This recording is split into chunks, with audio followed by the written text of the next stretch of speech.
Everyone, हाजिर है फिर से एक नई वीडियो लेकर। और आज के इस वीडियो में हम लोग करने वाले हैं साइंस के दीर्घोत्तरीय प्रश्नोत्तर। एक ऐसा सवाल जो कि आपको बोर्ड परीक्षा में 5 नंबर दिलाएगा, ठीक है ना। तो इसमें मैंने जो लिया है सवाल वो संरचना सूत्र से रिलेटेड है, यानी ये सब जो यौगिक लिखा गया है, इन यौगिकों के अगर आप संरचना सूत्र बना देंगे तो आपको 5 नंबर कहीं जाने वाला नहीं है। अब आपको लग रहा होगा इसमें तो टोटल का टोटल 12 सवाल है। 12 नहीं, आपको बोर्ड परीक्षा में 5 सवाल आएगा, लेकिन इन्हीं सब में से 5 आएगा, ठीक है ना। इसलिए मैंने 12 लेकर आया है यहाँ पे, ताकि आप सबका प्रैक्टिस कर लो 1 बाय 1, ताकि आपको वो 5 नंबर कहीं नहीं जाए। तो चलो पहला सवाल करते हैं मिलकर।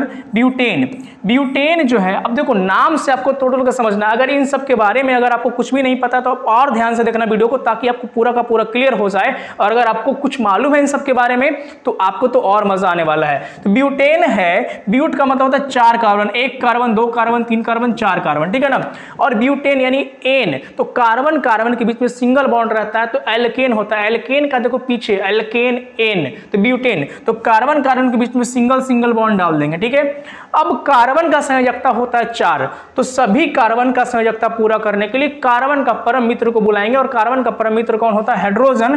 तो यहाँ पे एक हाइड्रोजन और यहाँ पे एक हाइड्रोजन और यहाँ पे एक हाइड्रोजन।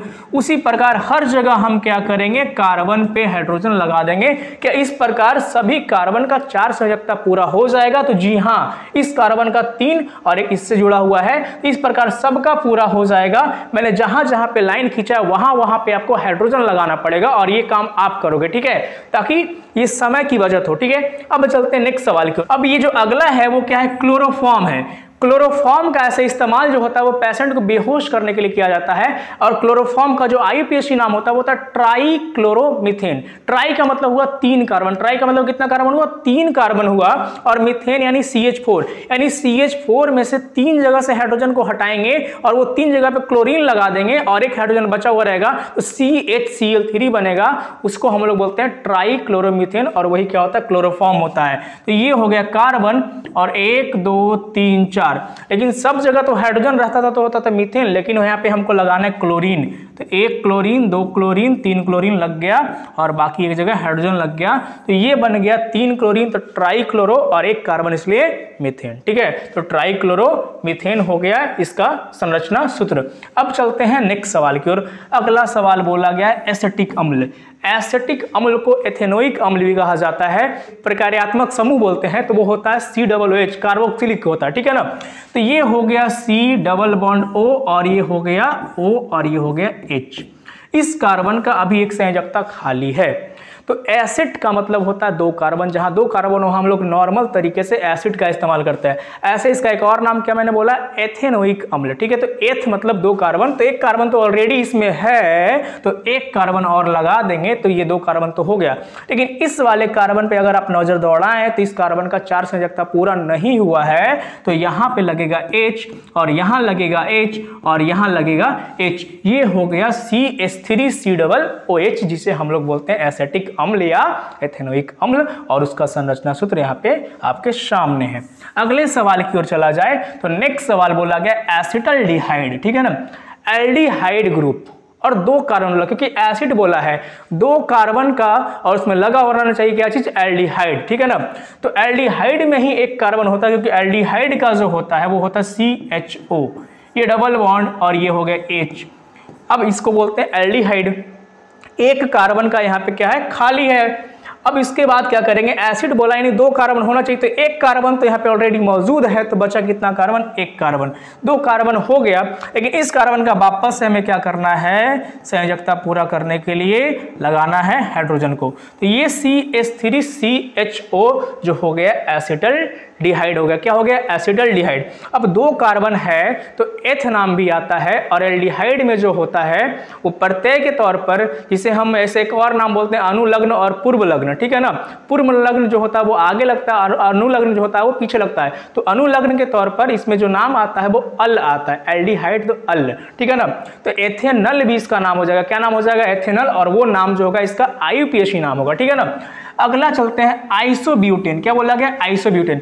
ब्यूटेन तो हम समझ लिए कि 4 कार्बन होगा तो ब्यूटेन, लेकिन ये आइसोब्यूटेन, तो ठीक उसी प्रकार से 1 2 3 और ये 4 कार्बन तो ब्यूटेन हो गया, लेकिन हम क्या करेंगे, एक कार्बन को हटाकर और जो एक कार्बन बचा हुआ है ना उसको हम लगा देंगे सेकेंड नंबर वाले कार्बन पे। तो इस जगह पे जो आता है वो आइसो शब्द आता है। तो एक कार्बन 2 3 और एक 4 तो ब्यूटेन हो गया और ये आइसोब्यूटेन। लेकिन कार्बन का 4 संयोजकता तो पूरा करना ही है, तो करने के लिए हर जगह हम क्या लगाएंगे, हाइड्रोजन लगाएंगे।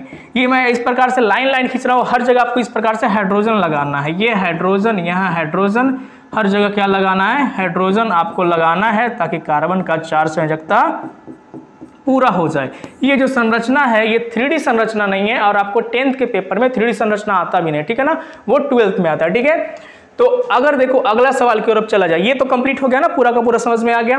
3 कार्बन और एक नीचे लगा दिए, हर जगह हर कार्बन का आपको 4 बॉन्ड पूरा करने के लिए कौन लगाना पड़ेगा, बचा खुचा हाइड्रोजन यहाँ पे आ जाएगा, ठीक है।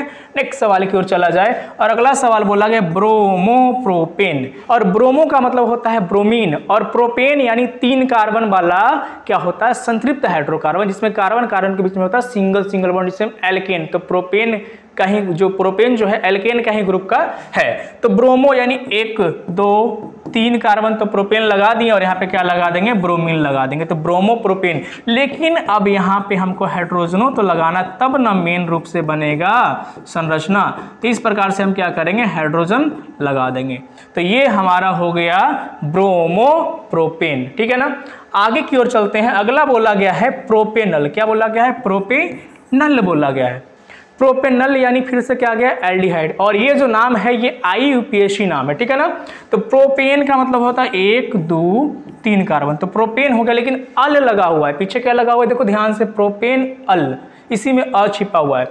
तो एक कार्बन तो हो गया, अब यहाँ पे हमको H लगाना है और यहीं पे डबल बॉन्ड O लगाना है। तो देखो CHO ग्रुप इसी में आ गया और बाकी जगह पे हमको क्या करना है, H लगाकर कार्बन का संयोजकता पूरा कर देना है, ठीक है। तो ये हो गया प्रोपेनल, ठीक है ना। 1 कार्बन 2 कार्बन 3 कार्बन और देखो एल्डिहाइड ग्रुप लगा हुआ है, ठीक है। अब चलते हैं नेक्स्ट सवाल की ओर। नेक्स्ट सवाल बोला गया हेक्सेन। क्या बोला गया, हेक्सेन। एन आया यानी एल्केन समूह का, हेक्स का मतलब होता है 6 कार्बन। तो 6 कार्बन को सिंगल बॉन्ड में इस प्रकार से क्या करना, आप जोड़ देना, ठीक है। ये कितना हो गया, 1 2 3 और ये 3 6। और बाकी जगह पे क्या करना है आपको, हर जगह क्या करना है, हाइड्रोजन लगाना है। हर जगह क्या लगाना है, हाइड्रोजन। तो ये हो जाएगा, क्या हो जाएगा, हेक्सेन। ये जो जहां मैंने लाइन खींचा है ना, आपको वहां हर जगह क्या लगाना है, हाइड्रोजन लगाना है। अब चलते हैं नेक्स्ट सवाल की ओर। अगला सवाल बोला गया है प्रोपीन। क्या बोला गया है, प्रोपीन बोला गया। इन आया है यानी डबल बॉन्ड वाला, ठीक है ना, एल्कीन का, जिसमें कार्बन कार्बन के बीच में क्या होता है, डबल बॉन्ड होता है। तो प्रोप यानी 1 2 3 और कहीं एक जगह क्या होगा, डबल बॉन्ड आ जाएगा, तो यहाँ हो गया। अब देखो कार्बन की संयोजकता पूरा करने के लिए यहाँ पे कार्बन का 2 हाथ था, 2 हाथ और 4 हो गया। इधर भी 1 2 3 और 1 4 और इसका 1। हर जगह हम क्या कर देंगे, हाइड्रोजन लगा देंगे। क्या लगा देंगे, हर जगह हाइड्रोजन लगा देंगे। तो ये हो जाएगा प्रोपीन। क्या हो जाएगा, प्रोपीन हो जाएगा। 3 कार्बन तो हो गया प्रोपीन। आगे की ओर अब चला जाए तो अगला जो है वो क्या है, बेंजीन है। बेंजीन का जो फॉर्मूला होता है वो होता है C6 और H6 होता है। और इसका संरचना सूत्र क्या होता है, 1 carbon 2 carbon 3 carbon 4 carbon 5 carbon 6 carbon. इस प्रकार से अगर आप जोड़ो ऐसे, तो ये अल्टरनेट आप डबल बॉन्ड लगाओगे तो फिर भी कार्बन का एक संयोजकता खाली रहेगा, तो वहां पे हम क्या करेंगे, हाइड्रोजन लगा देंगे। तो सब जगह क्या लगाएंगे, हाइड्रोजन लगा देंगे। तो ये हो गया बेंजीन का संरचना सूत्र, जिसे ऐसे भी लिखा जाता है, ठीक है। इस प्रकार से आप डॉट डॉट डॉट डॉट कर करके या फिर डायरेक्ट आप गोल ऐसे बना दो, ठीक है, ऐसे या ऐसे। आप इस तरीके से बनाना ज्यादा बेहतर रहेगा, ठीक है ना। तो ये हो गया बेंजीन का संरचना, ठीक है। अब चलते हैं अगले सवाल की ओर। अगला सवाल बोला गया है फॉर्मएल्डिहाइड। फॉर्म यानी फॉर्मिक अम्ल भी आप सुनोगे, ठीक है ना। तो फॉर्मिक अम्ल जो क्या होता है वो होता है HCOOH। तो ऐसे यहाँ पे क्या है, फॉर्मएल्डिहाइड है। एल्डिहाइड यानी C डबल बॉन्ड O और यहाँ पे H, ठीक है। और फॉर्म का 1 कार्बन, तो 1 कार्बन तो ऑलरेडी मौजूद है, जो सिर्फ हम H लगाएंगे और ये हमारा बनके तैयार हो गया फॉर्मएल्डिहाइड, यानी HCHO को बोलते हैं फॉर्मएल्डिहाइड, ठीक है ना। या फिर इसे हम बोलते हैं मेथेनल। क्या बोलते हैं, मेथेनल। अब चलते हैं आगे की ओर। अगला है प्रोपेनोन, ठीक है ना। प्रोपेन आया यानी 3 कार्बन, लेकिन प्रोपेनोन है यानी ओन और कीटोन। कीटोन और प्रोपेनोन यानी ओन, इसमें कौन सा ग्रुप है? कीटोन ग्रुप है। और कीटोन जो होता है वो C डबल बॉन्ड O होता है। C डबल बॉन्ड O हो गया। और इधर इधर क्या है? कार्बन कार्बन के बीच में क्या है? ये खाली है, क्योंकि कार्बन का 4 संयोजकता होता है, तो 2 तो इधर हो गया, बाकी 2 खाली है।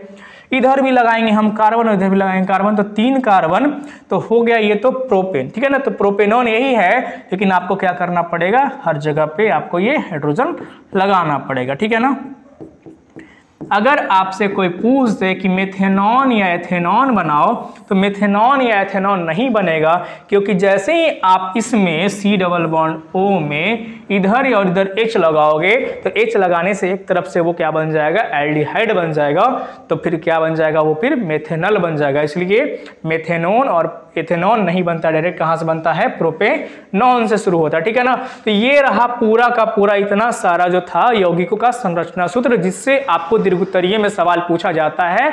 अगर मेरा ये प्रयास आपको अच्छा लगा है, वीडियो पसंद आया है, तो लाइक जरूर करना। और अगर आप मेरे चैनल पर नए हो तो चैनल को सब्सक्राइब कर लेना, ताकि मेरा हर वीडियो आप तक तुरंत पहुंच जाए, ठीक है। तो मिलेंगे अगले वीडियो में, तब तक के लिए विदा लेते हैं, धन्यवाद।